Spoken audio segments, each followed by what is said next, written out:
left-hand corner, you're going to go down rock, isn't Where? there? Yeah, that's what you were losing them on last time. No?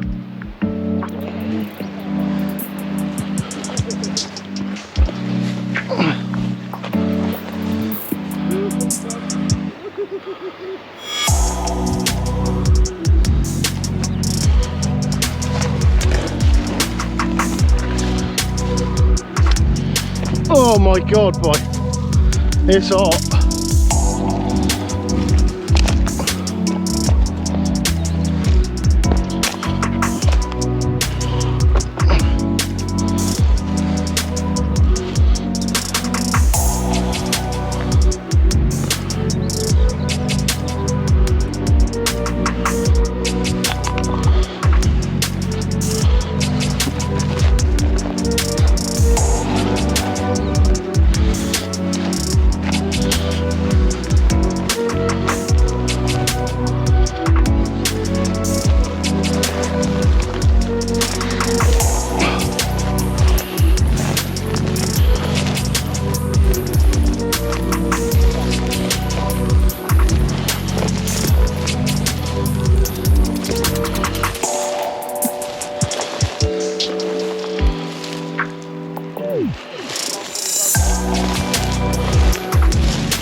Alright. Wind back. 8, 2.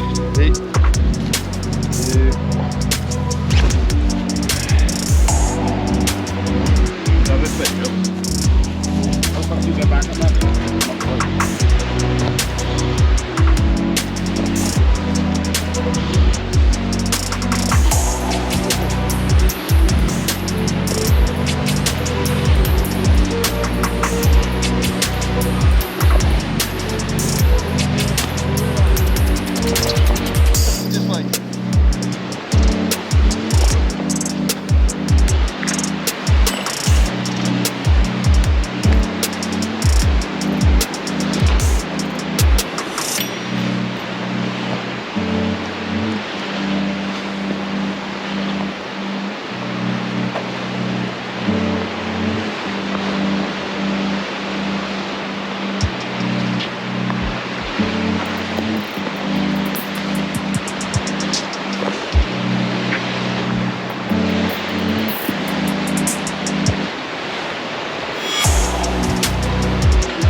Loads of rope.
Jeff, walk down to the point. Back.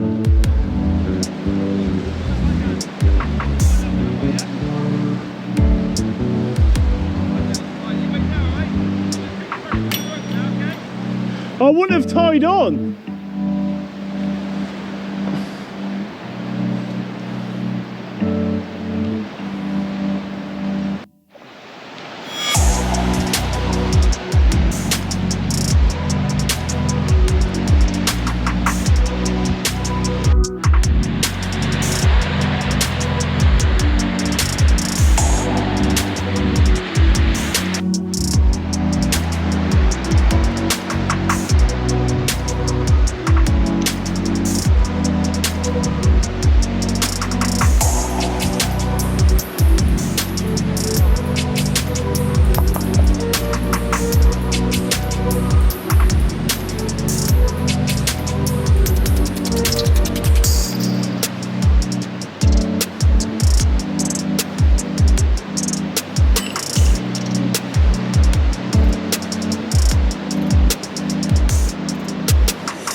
Okay, now it was.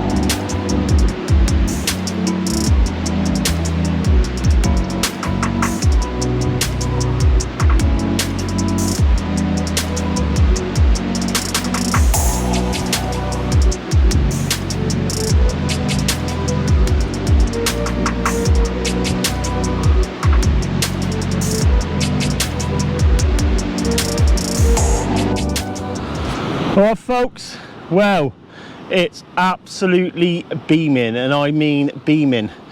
The temperatures are exactly what we want. Nice bit of sun, and it was a long old trip down the cliff. I mean, this is probably one of the most dangerous marks out of all the marks we fish. You really got to know what you're doing. You have your wits about you, and it's a very long way down. It includes a lot of rope work, but also includes a little bit of a pathway, which is a little bit. You got to make sure your feet are kept to the floor at all times. I mean, one false move and you've got a hell of a fall upon you. But it's a mark we fished many a times. My current personal best blonde ray comes off here at £27 2 ounce, and it's a mark I really enjoy fishing, to be honest. It's one of those sort of marks. So to the left hand side of us, we've got a little pretty well-known mark. You tend to get a lot of the guys that don't really know what they're doing on this part of the coastline, and it can fish, but the conditions have got to be right and the tides have got to be right. But obviously the people that obviously catch the fish off that are the ones who obviously know when and where to hit it. There's a lot of guys who go down and obviously hit it pot luck and catch a couple of fish. There's other guys who have had really good success off it, and to be honest, I'm not one for that mark. It's just a well-known popular mark what tends to get loads of crowds, and there's better places to be really if you're after that type of species.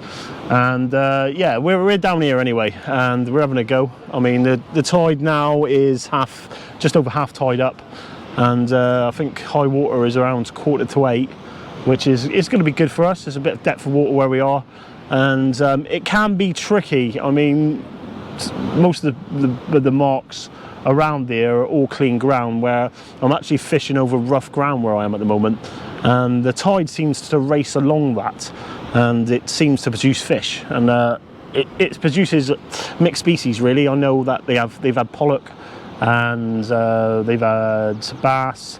We've had bass off here, bullus, double-figure bullus, conger eels, and spotted ray, small-eyed ray, blonde ray, and place. It's a mark you get at various species, and I really believe wrasse and that as well. I really believe that's because of the rough ground, and it's one of the places I look at, and the reason I fish at this specific part is because a lot of these big blonde rays are coming in to purse up, and they need somewhere to purse up, and they're not pursing up over that cleaner ground. They're pursing up in the rough into the kelp and stuff like that, you know what I mean, where they're going to obviously do their process, and yeah, that's that. But Adam's just got some bananas out. I don't know what they say about the bananas on the boat, but I'm hoping it don't go on the shore. Loves his bananas. Gef's down here as well. It's a bit different what he's used to.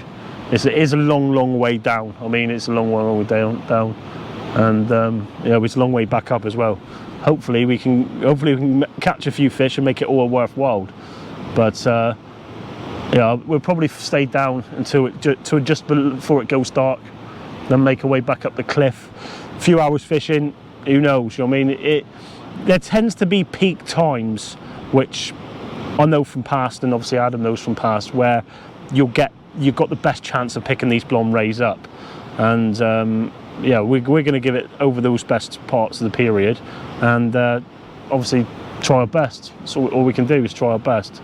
You've got to be in it to win it, and especially this area. I mean, 64 trips it took me the other year to get what I was after out, and I was rewarded. I had 3 rays out of that trade. It's a hard coastline to fish. It breaks people. I know boys have been down here and been fishing it for like 25 years on and off, and they've never caught a ray. And you've got to ask yourself, if you've been fishing that long at this sort of period of coastline, there's going to be reasons why you're not catching. That's the way I look at it. And when I come down and study, I knew whereabouts they were all catching them over the years and stuff. And if you've got to dedicate yourself, you want something like that. And I thought, right, I'm going to go for it. And I went for it. And one thing I did find, and it's surprising really, is watercraft. You can tell a lot by the water, just by looking out at the sea. And I could see the difference of catching when I was catching than I wasn't catching. There were certain features which I picked up on, and some of them was just as simple as tide lines, some of them as simple as cormorants, gannets smashing down at the water, because it's fish activity, you know what I mean? And if there's fish activity, there's going to be fish.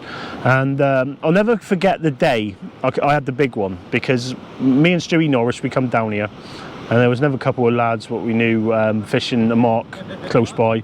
So we jumped in the water and we went off and had a swim, had a couple of beers in the middle of the water sea, like midday-ish. And as we were swimming in the sea, the amount of sand eels that were around under the water was absolutely phenomenal. I mean, some of them were massive. And we were swimming and going through the shows of them, and I got some footage at the time. It was some magnificent to see. And it's one thing that stayed with me from that day, really, because there was something about that night, and I don't know what it was. On the way down here, I had a good feeling, and it produced, and it done that night. And I think it was to do with the way everything was just, obviously there was sand eel there was tide. Tide's a big thing, is a key feature, and a lot of people, especially along this part of the coastline, tend to fish marks wrongly, and you think to yourself, why are you fishing it like that? Why are you there at that time? Because there's reasons where you would be, especially where we are today. I mean, depending on the tide, the size of the tide is dependent where we fish. But a lot of people will only know the one mark, will only go down to that one mark. And I've been there. I've been guilty for it in the past. You just go down there, and you just, and especially there is a certain key feature to it, and the main thing is tide. Tide is the main feature out of all the blonde ray fishing. If you're going to catch blondes, especially where we are today, there needs to be tide. So yeah, we've come down anyway. I've got a drink here somewhere. Bought the ice pack. I don't know where it is. I'm going to find it. Here it is, nice here. Bought a little Korev, made in Cornwall, lovely lager. Just the one, just to enjoy it. I've got a load of food there to have with dinner later on. And yeah, it's been a long couple of days. So myself, Adam, and Geff, we went up to East Yorkshire, all the build up last week was fish everywhere. Something we always look forward to going up in the summer, looking for that 20-pound smoothhound. And unfortunately, the day before we come up, the water's decided to clear up. It was like this, a Pacific, absolutely beautiful to look at. But after a little bit of obviously local knowledge, we got to realise that it's not. Now, as Adam said on the way down here, if we come down here today and it was chocolate, we would be like, it's not really worth it. We'd probably have gone home. It's not worth wasting the sand here. Or, but you coming down here and it's crystal clear water, flat calm, you know that is perfect. And a lot of, like Geff was saying earlier on, to me, I look at that and I don't see rays. Over where Geff is, it's like he likes a bit of a chop to the sea. But for us, it's pretty much bang on today. I mean, the tide for the mark I'm fishing, I would have liked maybe a little bit bigger.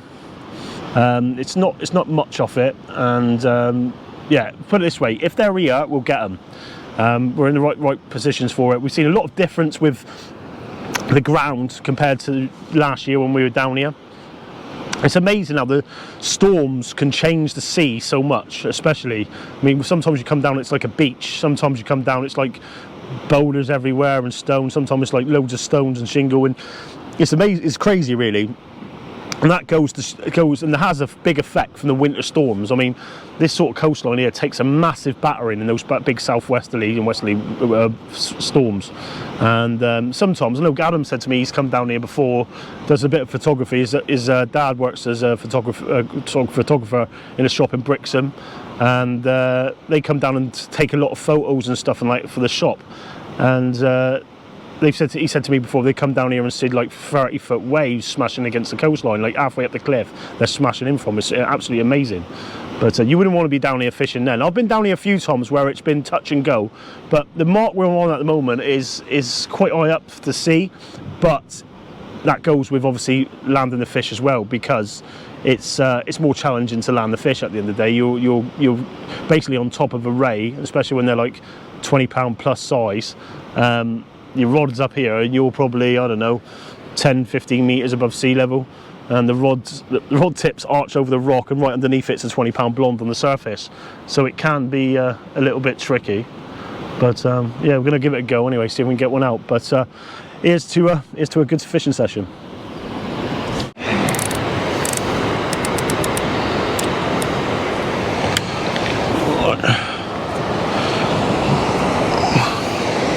What's your head then, boys?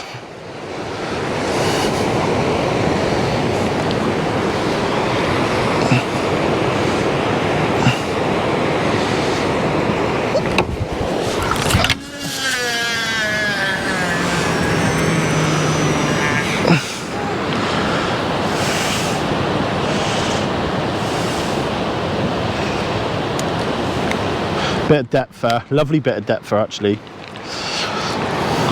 That's what we're looking for here today.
Okay, next one in.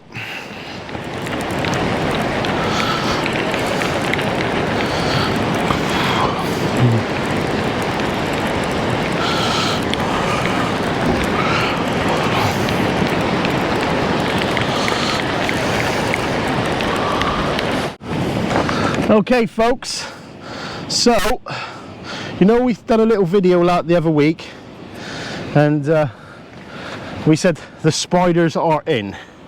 Well, this is what we were talking about. Oh, look at this little fella here. It's what you call a spider crab.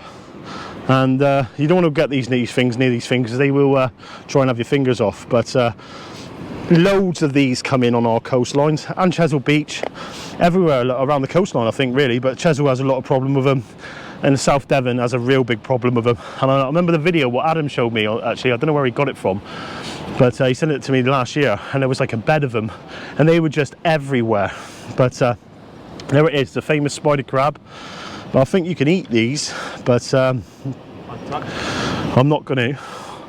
Adam's is untouched. There must be bait close.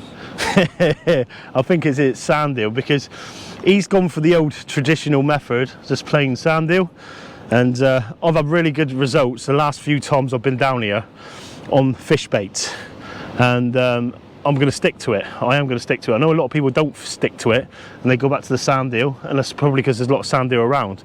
But when the last session, me and Geff come down here, not the last session before, Bluey played a key bait in catching those fish. I mean, I fished sand eel, one never had a touch. Bluey, little bits of Bluey, and it was smashing it. And we've got some fresh mackerel here today as well, so I'll give it a go. But I'll get this little fella back to go and play with someone else's bait, and yeah, we'll get on with the production.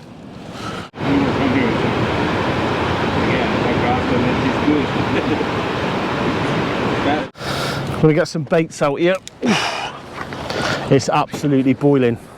Got my old Chicago Bulls on the day. I think Adam's gonna cast out behind me now. Baiting towel, scissors, what more do you need? So I'm going to do the same again.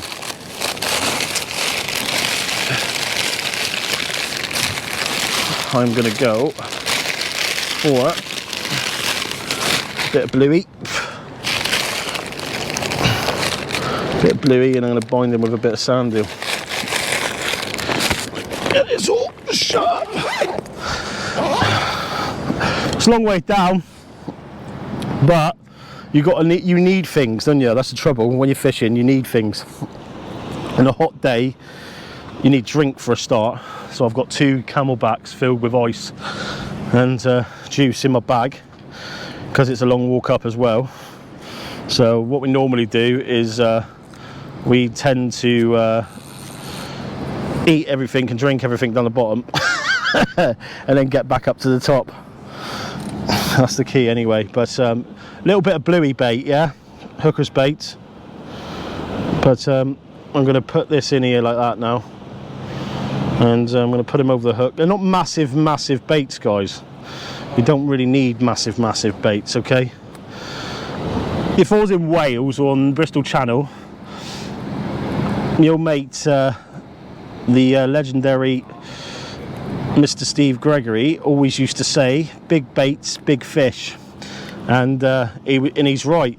He was always right with that, because if you're up the Bristol Channel, you want a big old blonde, nice big fish bait, you really can't do without, you know what I mean? It's just, seems to work. It's a lot of scent in that, isn't it? And that's what you rely on the Bristol Channel. But what I found down here is compact small baits seem to do the trick. And the reason being, I think they're not playing around with it, are they? You know what I mean? If you get big bait, you're going to play around with it a lot. You get a smaller bait like this, and they're just going to nail it. You know what I mean? Just open their mouths up, bang, let's have it.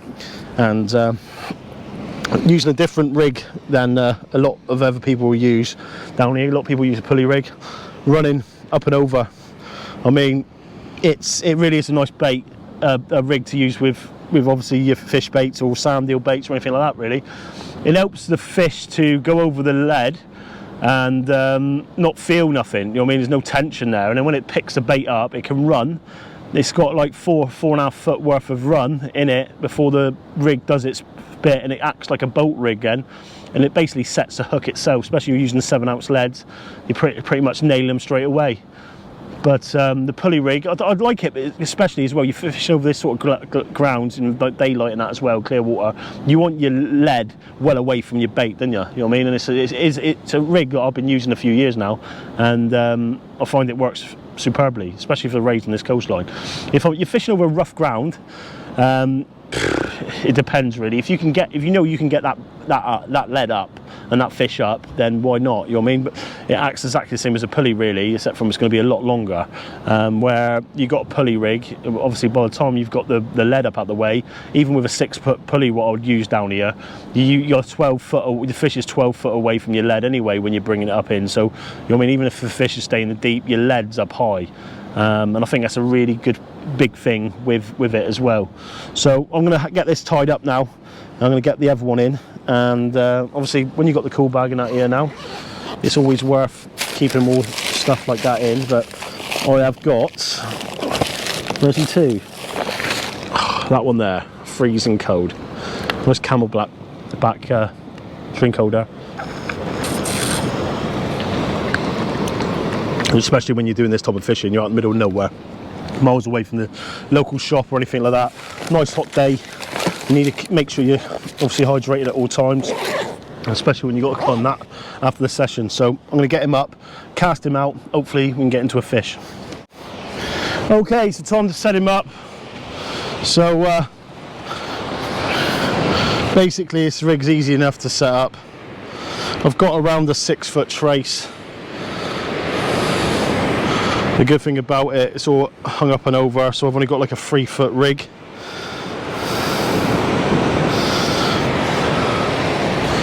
I'm getting blasted out to the horizon once again. I managed to get that one back then.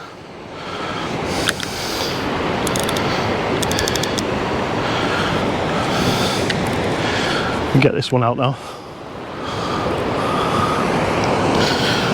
Right. Let's get me footing.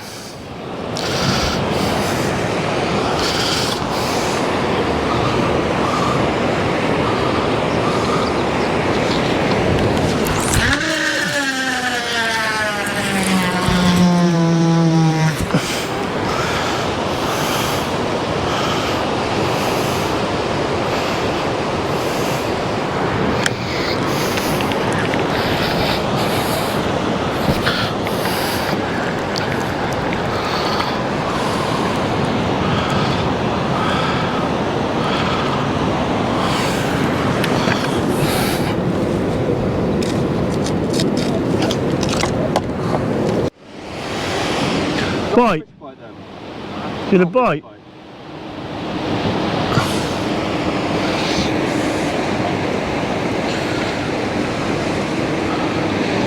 So well, I've got a little tripod there just to keep the rods very low. Obviously we're like, I don't know, 10-15 meters up above sea level. Just try and keep those tips as low as possible. Lots of tide out there, as you can see it moving across.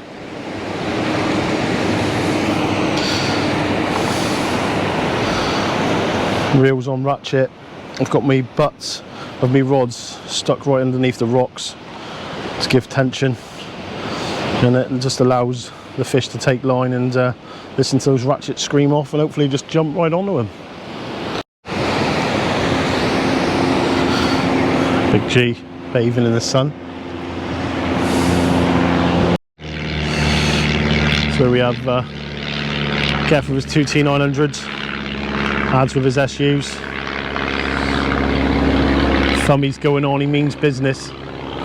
He means business. Little smirk on his face, knows what's coming. We're all knackered.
Well, it's what we don't want.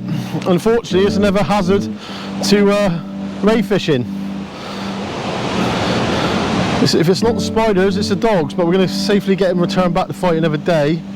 And yeah, Adam will get another one out. Hey, Ad? New rig, eh, Matt? Right then, guys, we've been here over the top of the tide now, and we haven't had much joy, to be honest. Adam's had a few dogfish, a few spider crab, been bitten off 3 times. But I've gone for a squid and sand eel bait now on both rods, put them out at the horizon, and yeah, it's been pretty slow. The sun is about to fade away, and just because of that reason, what we're going to do now is we're going to pack up our gear. Obviously, it's the first time Gef's been down to the mark. It's a long way back up, and obviously in darkness, it's not one of the best marks. It's probably one of the most dangerous marks we fish, really. And there is a few parts of it which, oh, I'm gonna let him tell you. Come over here. Come over here. Have a little natter. Got the mic. You should pick the mic up. It's Geff in Durham. It's a lot different compared to what you're used to, mate, on it. And there is, like you said, there is parts which you were uncomfortable with coming down. Oh yeah, definitely. Just for the simple fact is, if you fall on certain pipes, you're dead. Yeah, there's nothing stopping you. There's nothing stopping you, and it's not a mark I would recommend anybody coming to. And safety all the time, isn't there? You know what I mean? You would feel a lot more comfortable with a rope all the way down, wouldn't you? Yeah, if I was connected to a rope all the way down. There is parts of it which, the reason we don't use a rope, because obviously you got a zigzag up and you got slack in the roping parts, but it's one of them. We're gonna get up safely, and at the end of the day, that's what it's about, guys. All fishing is doing it safely. It's a mark me and Adam fish, I don't know, quite a little bit really. Ad has had some good fish off here, I've had some good fish off here, and it's a mixed species. You seem to get the rays, but you also get the pollock and the bits and pieces as well. But at the end of the day, no fishing's worth risking your life for, is it? Looking up there gives you butterflies. But yeah, we're going to probably, I don't know if we'll have last casts or what we're going to do yet, but if not, as you said, I'll try and include everything in it, obviously the VIP, and it's not all about catching. What we can actually show is obviously the time that goes into things. And we come down here today, there's other places we could go. We could have gone to Bristol Channel today and gone for a ray, can we? We could have gone your side and gone for a ray. We've come down here going for a 25 plus blonde ray, 30-pound blonde ray. You got a chance of catching out there in that open sea. But at the end of the day, guys, it's one of them, innit? You've got to be in it to win it. But I hope you enjoyed the little bit of footage what we got here today, and see you next time.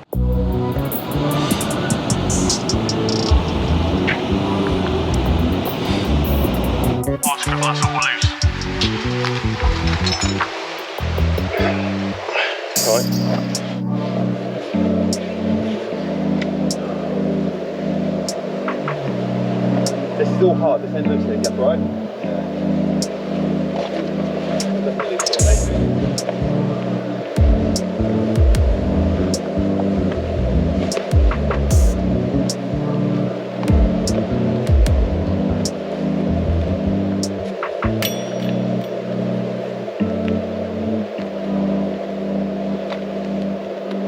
See what he's doing?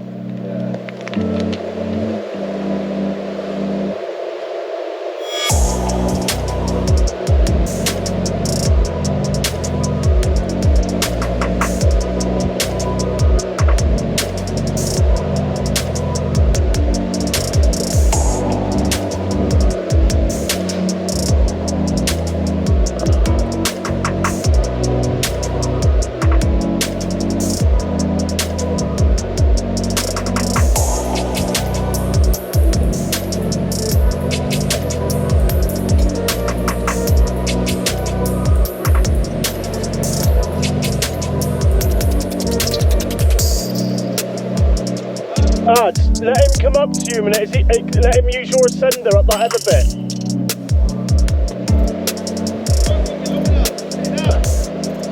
No?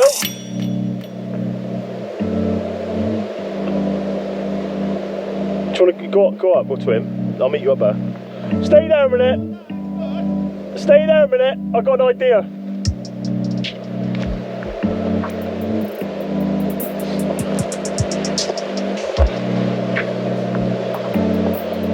Keep the rope between your legs, that's it, mate.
go over there and tie that rope onto the other rope and bring it across to him.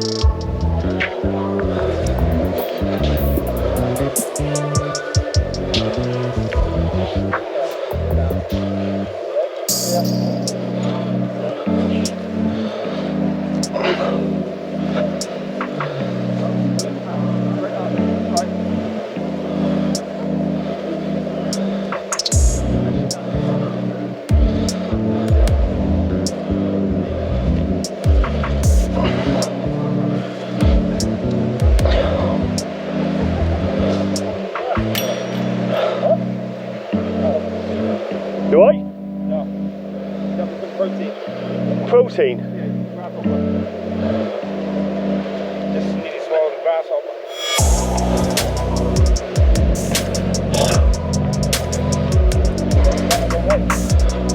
I don't go that way, mate. I go through here, look. I'll show you where I go. I go through here, onto that path and then up. No, I'm here. I'm not going nowhere. Takes us all night. See what I mean? But you're on a ledge there. Take what? Up and across then. Come here. Yeah, go on then. Oh, you shouldn't have done that. I got you. Put all your weight to the side. I got you.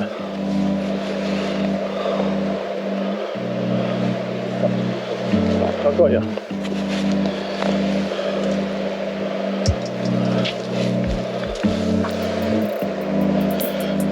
Alright. You're right, just take your time, Gav, there's no rush. No rush at all, mate.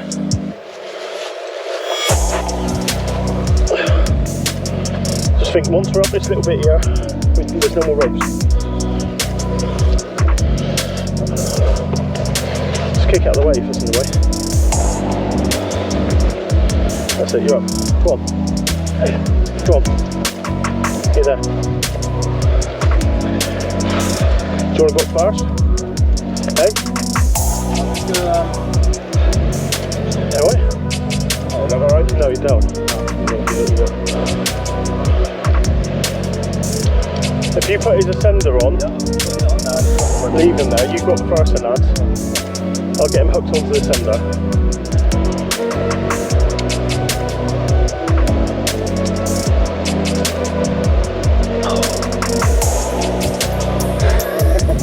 Got on my deck. What? I'll tell you what, that, yeah, so I've got security in mind here.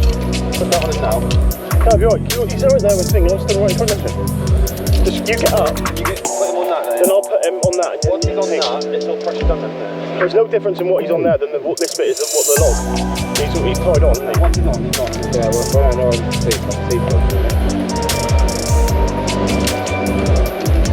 I'd be absolutely fine, boys, with very rope going down there, look.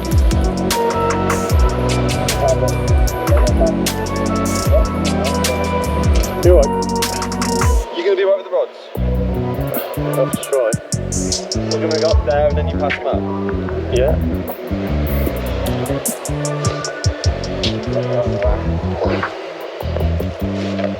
Get wet.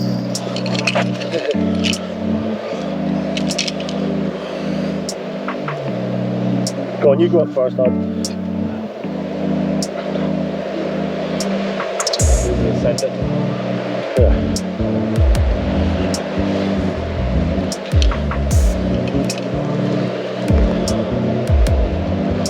When you do this, don't do what Adam done. Go right to the end, right, and there's a path. Yeah, the vein of it, yeah. Shall I go right to the top? Go. Huh? I'll take the other way.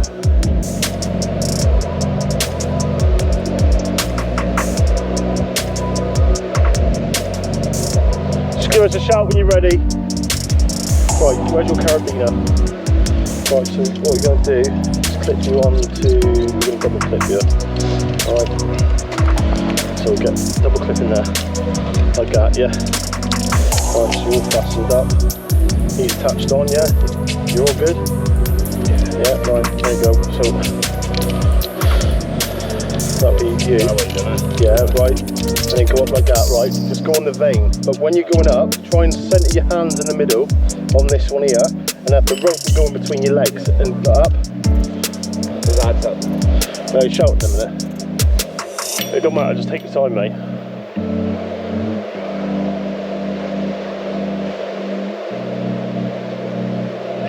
Alright.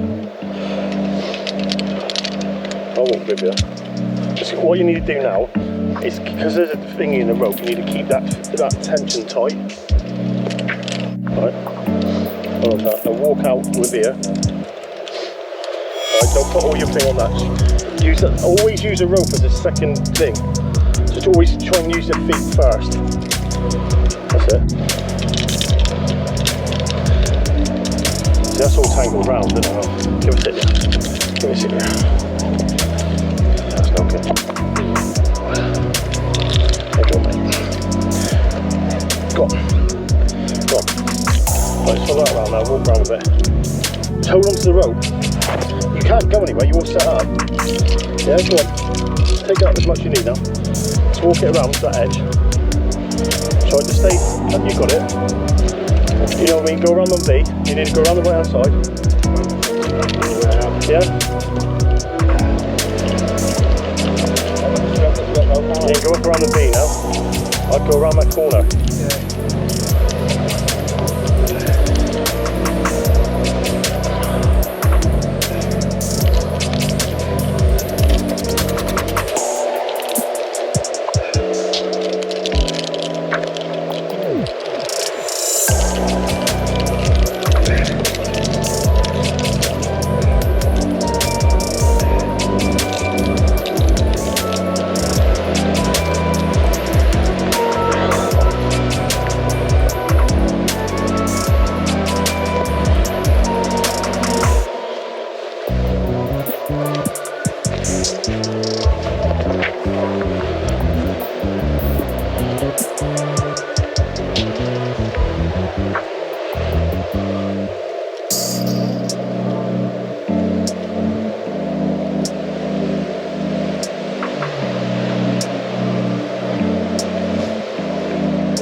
Undo it for him, man.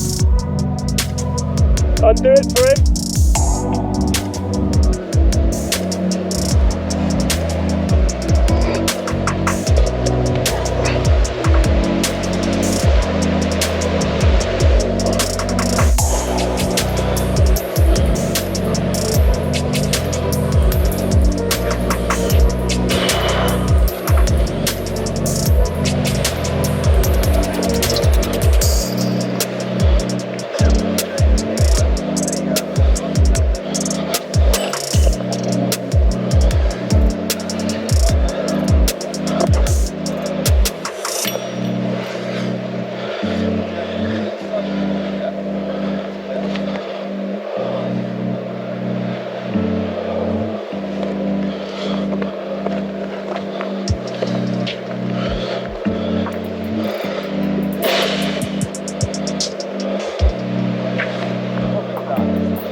Yeah, but it's get in there, isn't it?